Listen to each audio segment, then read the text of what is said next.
జోయాస్ proprietary ayurvedic medicine అందమైన ఒత్తైన చుట్టూ జోయాస్తోనే సాధ్యం.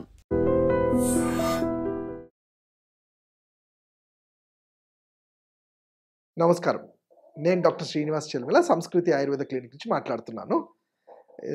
ఈరోజు మనం డిస్కస్ చేసే టాపిక్ వచ్చేసి అధిక బరువు. అంటే దీన్ని ఒబేసిటీ అంటాము, స్థౌల్యము అంటాము.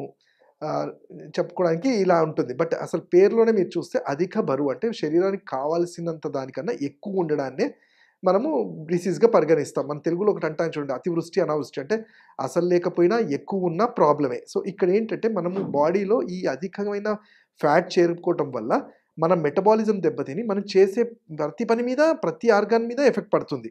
అసలు ఏంటి అధిక బరువు? దాన్ని గుర్తించడం ఏంటి?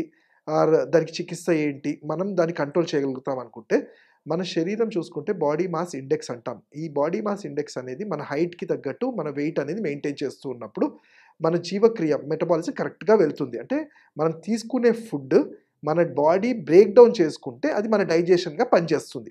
బట్ ఇక్కడ ఏమవుతుంది? Because of irregular food habits కానియండి, అంటే ఆ మాట ఎందుకు చెప్పానంటే ఇర్రెగ్యులర్ ఫుడ్ హ్యాబిట్స్ అలానే కొంతమంది చూడండి చాలా తక్కువ పని చేస్తారు, ఎక్కువ ఫుడ్ తీసుకుంటారు. ఎక్కువ వర్క్ చేస్తాము, తక్కువ ఫుడ్ తీసుకుంటాము. అంటే ఈ 2 బ్యాలెన్స్ కాక బాడీ మెటబాలిజం దెబ్బతింటుంది. దానివల్ల అనుకోకుండానే మన బాడీలో ఈ వెసల్స్‌లో ఫ్యాట్ అనేది పేరుకుంటూ పోతుంది. అలానే మనం తీసుకునే ఫుడ్, జంక్ ఫుడ్ కానియండి, బేక్డ్ ఐటెమ్స్ కానియండి, ఎక్కువ హార్డ్ ఫుడ్ ఏదైతే ఎక్కువ టైం డైజెస్ట్ చేసుకునే ఫుడ్, నాన్ వెజ్ ఐటెమ్స్ అదే పనిగా ఎక్కువ తీసుకోవడము, ఆల్కహాల్ వీటన్నిటి వల్ల కూడా బాడీలో ఫ్యాట్ అక్యుములేట్ అవ్వడానికి ఛాన్సెస్ ఎక్కువుంటాయి. ఇవి కాకుండా ల్యాక్ ఆఫ్ ఎక్సర్‌సైజ్. మనిషి అన్న తర్వాత మనము ఎంతో కొంత వ్యాయామం, ఫిజికల్ యాక్టివిటీ, వర్కౌట్స్ అనేది చేయాలి. చేస్తేనే మన మెటబాలిజం కరెక్ట్ ఉంటుంది. ఇవన్నీ కూడా అంటే అదే పనిగా ఫుడ్ తీసుకోవడమే ఉంటుంది కానీ దాన్ని బర్న్ చేసేది మనం చేయనప్పుడు డెఫినెట్‌గా బాడీ అనేది ఈ ఫ్యాట్ అక్యుములేట్ చేసుకుంటూ వెళ్తుంది. అయితే ఇవి కాకుండా ఇంకొక మేజర్‌గా చూసేది ఏంటి అంటే, వీళ్ళు ఫుడ్ తిన్నా తినకపోయినా వెయిట్ పుట్ ఆన్ అవుతుంటారు. అంటే అది మనకి అందరికి తెలిసింది. ఏదైనా హార్మోనల్ ప్రాబ్లమ్ ఉన్నప్పుడు థైరాయిడ్ కానియండి, ఈస్ట్రోజన్, ఆడవాళ్ళలో పీసీఓఎస్ ఇలాంటి ప్రాబ్లమ్స్ ఉన్నప్పుడు మీరు తీసుకునే ఫుడ్‌తో సంబంధం లేకుండా బాడీలో మన బాడీ బ్లోన్ అప్ అవుతూ ఉంటుంది. అంటే వీటికి కారణం హార్మోన్స్ అనేది. అలానే ఇంకొక మేజర్‌గా ఏంటంటే, చాలామంది చేసే మిస్టేక్ ఏంటంటే, ఫస్ట్ ఒబేసిటీ నేను బరువున్నా అని అనుకోగానే ఫుడ్ తినడం ఆపేస్తారు. ఎస్పెషల్లీ రైస్ కానీ రోజు తీసుకునే ఫుడ్‌ని ఆపేస్తారు. దీనివల్ల జరగాల్సిన మంచి కన్నా చాలా ఎక్కువ డ్యామేజింగే జరుగుతుంది. ఎందుకంటే నేను చెప్పాను కదా! ఫుడ్ తీసుకోవడం వల్లనే వెయిట్ పుట్ ఆన్ అవ్వరు. హార్మోనల్ వల్ల కానీ కొన్ని సందర్భాల్లో మన బ్లడ్‌లో హీమోగ్లోబిక్ లెవెల్స్ తగ్గిపోవటం వల్ల వాటర్ పర్సెంటేజ్ పెరిగి మనిషి లావయిపోతుంటారు. దీన్ని వీళ్ళు అది కొవ్వు ఎక్కువ పెరిగిపోవడం వల్ల జరిగింది అనుకోని ఫుడ్ తీసుకోవడం ఆపేస్తే మనకు కావాల్సిన న్యూట్రియంట్స్ అన్నీ కూడా ఇంకా తగ్గిపోయి అండర్ నరిష్మెంట్‌కెళ్ళి రేపు చాలా సీరియస్ కండిషన్స్‌లోకి వెళ్తుంటారు. సో, అందుకని మీరు ఒబేసిటీ అని మీకు అనుకున్నప్పుడు ఒక డాక్టర్‌ని, వైద్యుడిని సంప్రదించినప్పుడు మీది కఫతత్వమా, వాతమా, పైత్యమా చెక్ చేసి మీ శరీరానికి ఎంత ఉండాల్సిన దానికన్నా ఎంత బరువు ఉన్నారు, అసలు కారణం ఏంటో మేము చెప్పగలుగుతాం. నేను ఇంతకుముందు చెప్పినట్టు ఈ హార్మోనల్ కారణం అయితే హార్మోన్‌కి మనం ట్రీట్మెంట్ చేస్తే ఆటోమేటిక్‌గా వెయిట్ అనేది కంట్రోల్ అవుతుంది. దానికి తగ్గ ఆహారము, అలానే వ్యాయామము, ఎక్సర్సైజ్ చేస్తుంటే మెయింటైన్ చేసుకోగలుగుతాం. అలానే హీమోగ్లోబిక్ లెవెల్స్ తగ్గిపోయినప్పుడు మన ఫుడ్‌లో దొరికే ఐరన్ కంటెంట్స్, ఆయుర్వేదిక్ ఔషధాలు, అన్నబిద సింధూరం అని కానియండి, చాలా ఇలాంటివి అడ్వైస్ చేస్తుంటే వాటర్ రిటెన్షన్ తగ్గుతూనే బాడీ అనేది మెయింటైన్ అవుతూ ఉంటుంది. ఇవన్నీ కాకుండా కొన్ని సందర్భాల్లో కొన్ని ఔషధాలు తీసుకోవడము, ఏదన్నా వేరే ఇతరత్ర జబ్బులున్నప్పుడు కూడా వెయిట్ పుట్ ఆన్ అవుతుంది.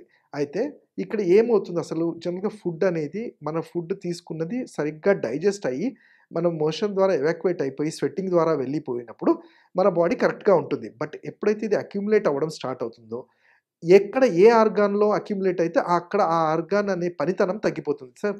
ఎగ్జాంపుల్ మనందరికీ తెలిసింది ఫ్యాటీ లివర్ అంటాం. అంటే లివర్‌లో ఫ్యాట్ అక్యుములేట్ అవ్వడం వల్ల పూతలాగా పేరుకోవటము, దానివల్ల లివర్ ఎప్పుడైతే దాని పనితనం తగ్గిస్తుందో, స్లగ్గిష్ అయిపోతుందో, మన జీవక్రియ కూడా మందగిస్తుంది. అలానే యుట్రస్‌లో పెరిగిపోతే దాన్ని ఫైబ్రాయిడ్స్ అంటాము. అలానే మీరు చూసుకుంటే బ్లడ్ వెసల్స్‌లో ఉంటే దానికి కొలెస్ట్రాల్, ట్రైగ్లిజరైడ్స్ పెరిగిపోయి హార్ట్‌లో వచ్చినప్పుడు హార్ట్ బ్లాక్ కూడా అయ్యే ఛాన్సెస్ ఉంటాయి. సో, ఈ కొవ్వు అనేది, ఈ ఫ్యాట్ అనేది ఎక్కడ పేరుకొని అడ్డుపడుతుందో అక్కడ ఆ ఆర్గాన్‌కి డ్యామేజే జరుగుతుంది. మరి ఇంత తెలిసినప్పుడు దాన్ని తగ్గించుకోవడంలో చేసే మొదటి పొరపాటు ఏంటి అంటే, ఫుడ్ ఆపేయటము, లేదు అంటే మార్కెట్లో దొరికే మెడిసిన్స్ తీసుకుంటే 10 కిలోలు ఈ డైట్ చేస్తే 10 కిలోలు తగ్గుతారంటారు. ఇక్కడ నేను ఒక సింపుల్ వీళ్ళకి వార్నింగ్ లాంటిది ఇవ్వాల్సింది అండ్ అవేర్‌నెస్ కూడా ఏంటంటే, మీరు 10 కిలోలు చాలా షార్ట్ తగ్గడం ఇంపార్టెంట్ కాదు. హెల్తీగా తగ్గుతున్నారా లేదా అనేది. సరే దానికి ఫర్ ఎగ్జాంపుల్ ఏమవుతుంటే, మీరు ఒక మెడిసినో లేకపోతే ఏదో డైట్ వల్ల సడెన్‌గా 10 రోజుల్లో 10, 15 కిలోలు తగ్గితే, మీ ఈ 10 కిలోలు తగ్గాల్సింది మీ కిడ్నీ ఫిల్టర్ చేయాలి, లివర్ అబ్జార్ప్షన్ చేయాలి, కిడ్నీ ఫిల్టర్ చేయాలి. అంటే ఒక 6 నెలల్లో మీ కిడ్నీ చేయాల్సిన పనిని మీరు ఏదో మిరాకిల్ మెడిసిన్, మిరాకిల్ డైట్ అని చెప్పేసి చాలా ఫాస్ట్‌గా చేయటం వల్ల వాటి మీద ఒత్తిడి పడి లేటర్ స్టేజెస్‌లో అవి కూడా దెబ్బతినే ఛాన్స్ ఉంటుంది. సో, అందుకనే ఒక ఆయుర్వేద వైద్యుని కలిసినప్పుడు మీ బాడీ తత్వానికి ఎంత తగ్గగలుగుతారు? మంత్లీ ఒక 1-2 కిలోస్ తగ్గిన బిగ్ అచీవ్‌మెంట్. అది హెల్తీ వేలో తగ్గడానికి మేము అడ్వైస్ చేస్తాము. దానికి కూడా సింపుల్ చిట్కాలు. సరే ఎర్లీ స్టేజెస్‌లో మనము ఒబేసిటీ గుర్తించినప్పుడు అంటే ఎలా తెలుస్తుంది? మన పొట్ట భాగం మెయిన్‌గా ఇది సెంట్రలైజ్డ్ ఒబేసిటీ అంటాం. బెల్లీ ఫ్యాట్ అంటాం. ఎందుకంటే అన్ని ఆర్గాన్స్ ఇక్కడ ఉండి ఫ్యాట్ ఈజీగా అక్యుములేట్ అవుతుంది కాబట్టి, అక్కడే స్టార్ట్ అవుతుంది స్టోరేజ్, అక్కడే తగ్గడం కూడా అక్కడే లాస్ట్‌లో చూస్తాం కాబట్టి, దానికి సింపుల్ చిట్కా మనకి ఇంట్లో దొరికే మనకి ఉలవలు అంటాం. ఉలవల్ని బాగా పౌడర్ చేసి మజ్జిగలో పులిసిన మజ్జిగలో కలిపి రోజు దాన్ని లేపనంలాగా అంటే లవణ తైలం కొంచెము ఉప్పు సాల్ట్‌ని నువ్వుల నూనెలో మిక్స్ చేసుకొని అది అప్లై చేసి దాని మీద నేను ఇంతకుముందు చెప్పినట్టు ఉలవల పౌడరు, మజ్జిగని అప్లై చేయటం వల్ల ఫాలికల్స్‌లో ఉండే ఫ్యాట్‌ని మొబిలైజ్ చేయగలుగుతాము. అండ్ ఎప్పుడైతే స్కిన్‌లో అవి ఫ్యాట్ మొబిలైజ్ అయినప్పుడు అవి సాగీ అవుతాయి. సో, వాటి నుంచి ఆ స్ట్రెచ్ మార్క్స్ పడకుండా ఈ ఆయిల్స్ అనేవి హెల్ప్ అవుతాయి. అలానే లోపలికి తీసుకునే వరణాది కషాయం అని, నవక గుగ్గులు అనేది, ఆయుర్వేద ట్రీట్మెంట్స్ అనేది, బస్తీ క్రియ అనేది చాలా హెల్ప్‌ఫుల్ అవుతాయి. ఇంకా వీటి గురించి మీరు తెలుసుకోవాలంటే నా పర్సనల్‌గా హైదరాబాద్‌లో కానియండి, ఆన్‌లైన్ కన్సల్టేషన్ గాని చేయొచ్చు. నా number 7658909501. And for more videos, Please subscribe to iDream. Please subscribe to iDream. Please subscribe iDream. And please subscribe to iDream.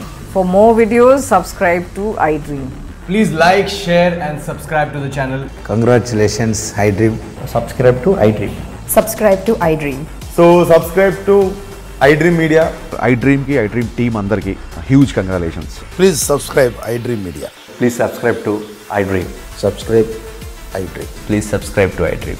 iDream అంటే నా కళల ఛానల్ సబ్స్క్రైబ్ చేసుకున్న నోరు తిరుగుతలేదు, మీరైతే గంట గుర్తు కొట్టండి. For more such videos, please subscribe to iDream. Subscribe to iDream. Please subscribe to iDream. Please subscribe iDream Media. Please do subscribe to iDream. Please subscribe to iDream Media. For best entertainment and information, please subscribe iDream. And don't forget to subscribe to iDream.